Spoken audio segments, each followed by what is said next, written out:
Good afternoon, everybody. It's the 22nd of March, and I'm here on the university grounds. I was trying to find out more about the Russian classes. By the way, that is the building right back here where I had classes, and I believe that's always where the classes are held. So this building over here is just not part of the university. It's an apartment building, and like I see, that's one of the dorms in the background over there. And these are, as far as I know, some kind of administrative buildings. I think they're all offices in here. And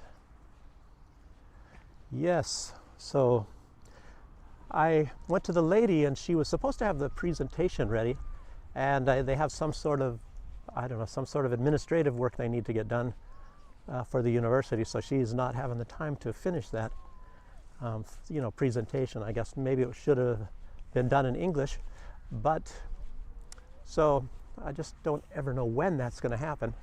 So instead, I tell you, maybe you should look up Uranium State University instead, and then start going through the site. I guess you can have it translated in English, with your computer or with your cell phone, and then start looking around and trying to find the foreign studies part, or say Russian language classes. I guess you should look up that. And maybe that's the best bet. I did have a Skype, email or a Skype name for somebody. I gave it to them, and they wanted maybe an email address. But like I say, maybe you'd have to look online under Uranium State University, and then find an email address there and contact somebody in the foreign studies. A lot of people here don't speak English. There, of course, be more in the university than there would in other places. Like other kind of offices and things like that over here. But, there's some that speak German as well, but it's not as much as in other countries. There's not that much interaction, with other countries, from this country. And they're probably into a lot more different subjects. Everybody may know something about a lot of different languages, but I'm not going to promise anything. Yes, but anyway, in the news, I wasn't planning on talking that much about the news. I was thinking I was going to have a lot of information for you about the classes, but now that Great Britain has at least mentioned, probably already they've sent depleted uranium munitions to Ukraine to use against the Russians. And that indicates quite a few different things. Not only just an escalation in these tensions, but you're already seeing from a lot of people online, and of course I can vouch for that as well. Not through personal experience, but I remember I was in the military during the Desert Storm era and all that, and when Americans were using that on the Iraqis, and very nasty things. They're actually a lasting poison. So when they use these munitions, which, if they shoot out a tank, for example, and this tank is burning somewhere and then left as refuge, children come and play on that tank a year later, 2 years later, and these children all get leukemia or any other kind of sicknesses, and they die early. And the people, like the soldiers that were handling that, it hurts your genetic material. And one of the main things, which was very terrible, because I'd seen some of that evidence myself, like children are born without arms. They might have little hands coming out of their bodies, but there's no arms. So, and I think there's even, I don't know, there's a lot of that, and there's, as a minimum, tens of thousands of people, that have died from these things, or gotten very sick, and had many more, that have birth defects, huge amounts of birth defects from these things. These things should be banned. And I was going to say that it indicates, something else. What that indicates, since Britain is supplying these, and Ukraine seems to be more than willing to use these things. And it will do harm, of course, to Russia, but do you think what it is going to do to the soils there? Because the soil stays contaminated for hundreds of years. These depleted uranium munitions. It's a nuclear element now being introduced. Heavy, heavy, heavy, very bad poison. And there's already a lot of evidence that they're using chemical weapons, and they have film footage. I don't know if you've ever seen any of that, but agonizing Russian soldiers, and Russia doesn't even want to talk about this because, it might scare the soldiers and things like that, but this stuff exists, and I talked about that already in another video, but there's some really nasty, nasty stuff going on. And there's a lot more than that, As you might have noticed one time from John Mark Dugan's page, that there's not only a lot of huge drug trade in Ukraine, and that's one way they make a lot of their money is, these performance enhancement drugs, I guess you would say, to keep these Ukrainian soldiers awake for like 3 days, without any sleep, and who knows what. It's definitely harmful to those soldiers. You have to pay a price somehow. If these things were so great, everybody would be taking these things every day, but you pay a price for that. What that is, I don't know. I'm not some kind of a medical doctor or anything, but you can bet that it's not very good. And like I said, the organ trade, the worst part about that they're not talking about is Ukrainians are harvesting organs from live Russian soldiers that they put into captivity, and they take their organs while they're alive, while they're living. Apparently, maybe you get a higher price like that.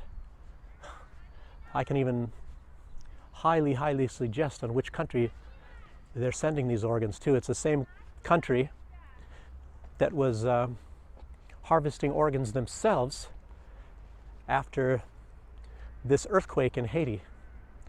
And they were discovered, this is a country in the Middle East, and they were discovered and they ran out of that country right away. They were one of the first countries there after the earthquake in Haiti.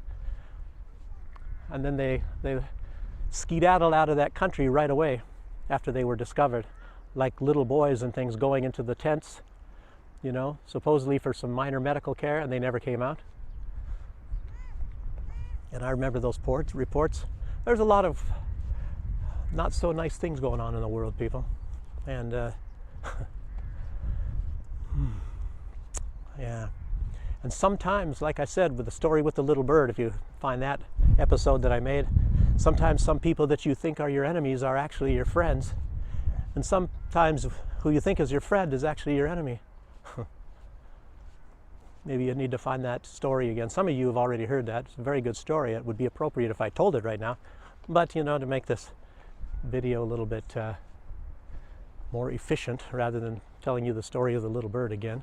You can find that, matter of fact, said by Terence Hill on YouTube. He does a lot better than I do. The story of the little bird. You look it up just under the story of the little bird on YouTube. Terence Hill, maybe. Or it's on a Western. I think it's My Name is Nobody. I think that was the movie he told that in. But what else do I want to tell you? Mostly about this depleted uranium, a really nasty thing. Russia said they're going to respond, but in what way? It's an escalation. That's what they said. It's an escalation, and they'll be forced to react. Like I'm saying, in what way? In what way? And you can try to catch Alex Christoforo's video. He was talking about this too, and he looks a little bit distraught as well. He's probably familiar with either other people that have had stories to tell about these munitions or what. But it just shows you what I wanted to say earlier, and I didn't say it because I'm just kind of shooting off the hip here.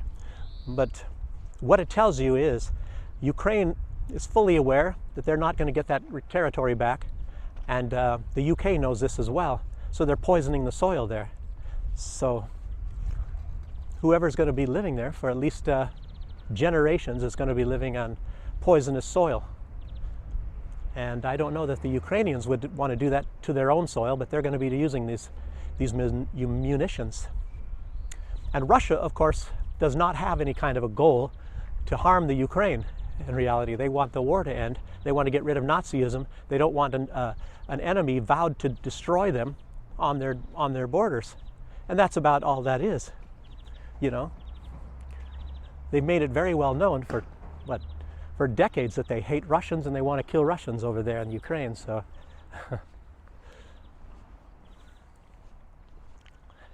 and of course Russians have never said that, but that's how the Ukrainians are told. At least they're indoctrinated to believe that that's what they want. But you know, they can go ahead and do that, and they're going to find out there's a price you have to pay for that. So not very good.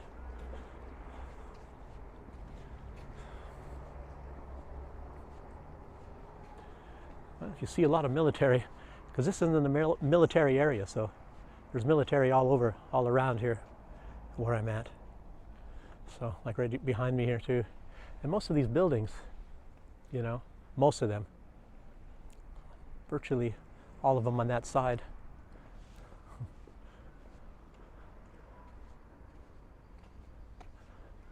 are military. Everything is pretty much military in this area. It's either the university or it's military. So, well, that's all I want to say right now. Maybe I'll add a little bit more later, but like I said, did I tell you the date? 22nd of March, 2023.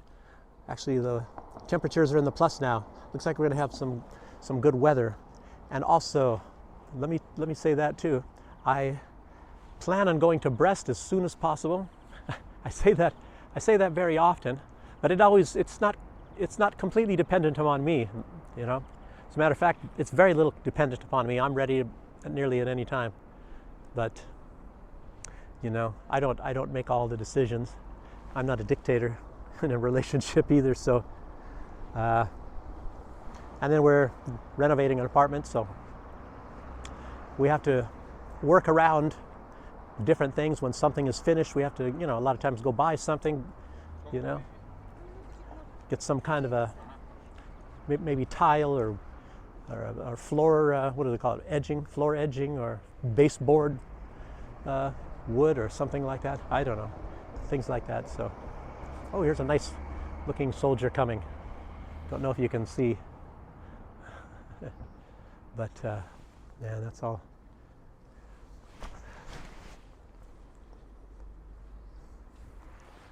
Okay.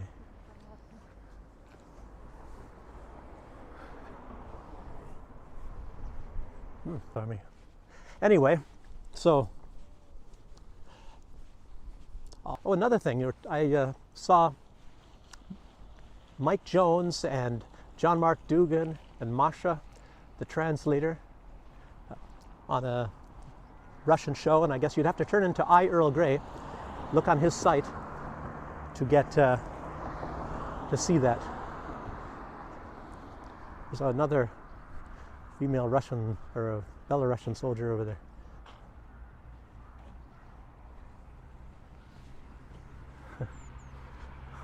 All over. They're all over.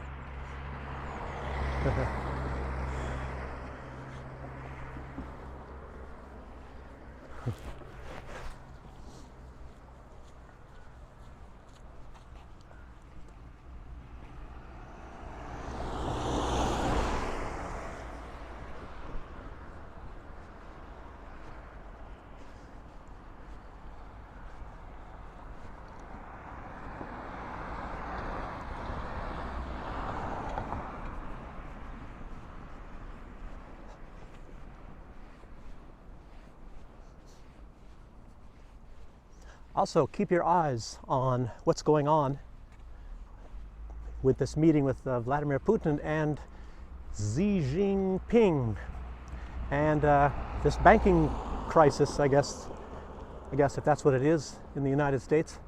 And pretty soon we're going to be having digital currencies, and I kind of feel that what this is all about is they're collapsing banks, or some of these banks, and maybe getting people a little bit concerned, and that's going to be some sort of an impetus to try to switch over to digital currencies. You know, there's a lot of people have been talking similar to that. You know, it was to get rid of crypto or something, but I don't know. I don't know about that part. But you know, the U.S. would love to get some digital currency, because then they don't even have to print anything. And there'd be a cashless society and all. And China, I guess, is trying to be moving towards that. I don't know if it's going to be cashless, but theirs is probably going to be based on gold. And the U.S. is going to be based on either lies or nothing at all. You know how that works. Okay, well, that's about all for right now. And I'll sign off until the next time. Thanks for watching. More military. Air Force this time. Okay, till next time.